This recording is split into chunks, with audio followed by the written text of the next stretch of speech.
Hi everyone, I hope you're well. This is CoinsKid, just going to Bitcoin. We've got a CoinsKid crew. So in a minute, Bitcoin is retracing. We have to respect what it's doing. It is retracing at the moment to a normal level of support.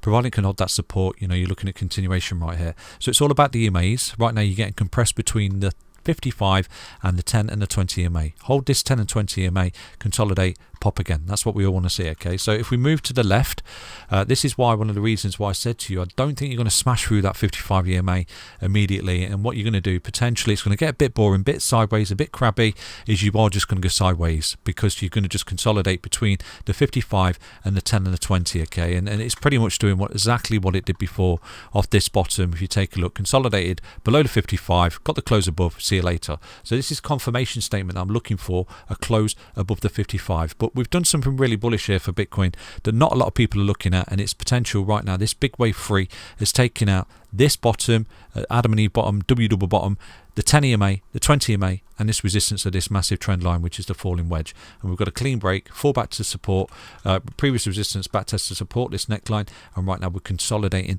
between the EMAs, looking for the continuations. Okay, so until we start to see these EMAs loss of support, we've got to target that because of the technical break target that Bitcoin's actually in right now. Okay, so like I've always said to you, I think at this point here, going sideways, there's lots of opportunity and lots of altcoins. For example, if we take a look at Yearn Finance right now, it's actually in my watch list just there.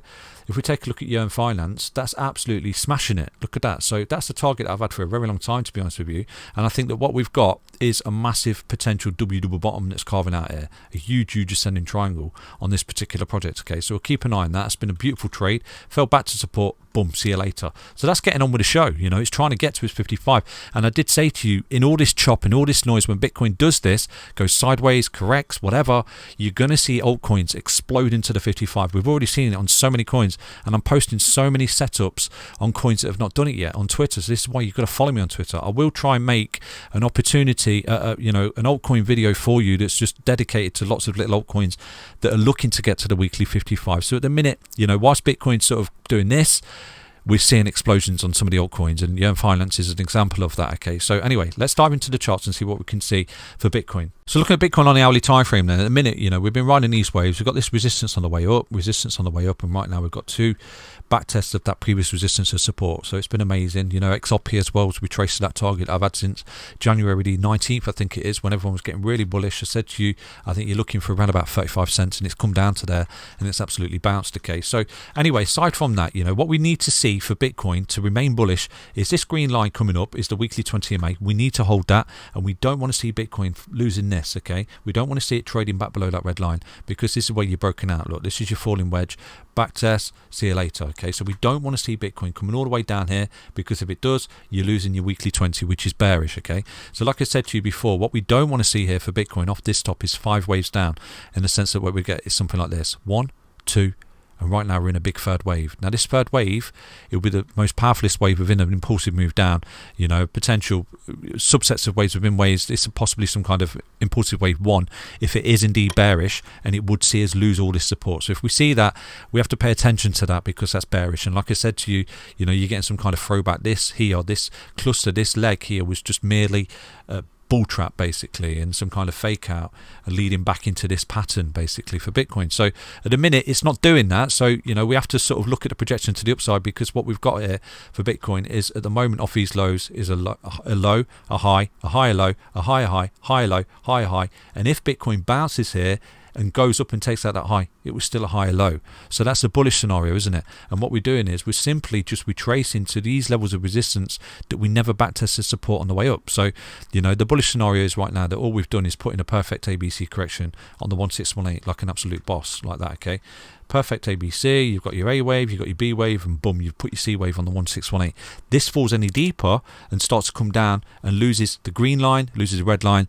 That's technically a bearish statement from Bitcoin. Okay, so at the minute, what I'm looking for is some kind of bullish divergence here for Bitcoin. Okay, so just there, just like we've got this perfect double bottom down here, we created a bullish divergence for Bitcoin. Okay, so if we start to see this play out over the next few days, because it's going to get a bit boring. In fact, what I'm going to do is copy this trend line and drop it in to this body of the candle just there. Always use your body of the candles when you're looking for divergences, okay? So if this is a perfect ABC, and what we've done, we've found support on a 1618 of an ABC correction, and right now we don't come back to the weekly 20, we don't lose this red line, and we're looking to double bottom down here on this trend line, just like we did in this, you know, push down, correction, push down. If we do that, then Bitcoin will start to come back up and take out all this resistance, and this was a perfect macro wave 2 ABC correction right there for Bitcoin, okay? So if that is the case, then you want to see it hold this neckline in a bullish divergence, just like it did here, okay? And we traded this like a boss. So just there, got that high lows and lower lows, okay, in the RSI. Always use your body of the candles. Just there, if we do something quite similar, look at that, some kind of V-shaped recovery right there. So if we do start to retrace this trend line, we start to coil up like this, and this continues to come down like that, you know, like this did, boom, boom, boom, under the EMAs, forcing you down onto the trend line, and then it pops, and this comes down again. You got overextension in the EMAs like we had there as well. And if this starts to come down and this starts to hold this trend line going up, you're going to get your bullish divergence on the hourly time frame. So again, you could just be patient and wait for this particular scenario to play out, because if it does play out, it could say, okay, we've got the perfect ABC correction in there, and we found support, and we're looking to come back up. Now, the reason I do think that we'll see another potential low and a wick low below that is because with this, to me, signifies some kind of wave 3, and right now we're potentially putting a wave 4 with a possible wave 5, and then start to create that bullish divergence right there. So a very similar setup to that particular break, and a very similar right now. Now, another thing we're doing here as well, if you take a look, this is why I was targeting that particular red line just there for Bitcoin, is because this support just there, you melted through it without backtesting its resistance. So possibly if we get some kind of bullish divergence here over the next few days, I expect this green trend line here, this support that you've melted through, support without backtesting resistance, to be tested. So again, it's a scenario you could wait for. You could wait for Bitcoin to start to come up and break that. Would be super bullish, and I would be looking at, you know, an explosion right there for Bitcoin taking out that resistance. So I try and find the ways for you. So what I'm doing at the minute, I'm just sort of sitting on the sidelines waiting at the moment, to be honest with you.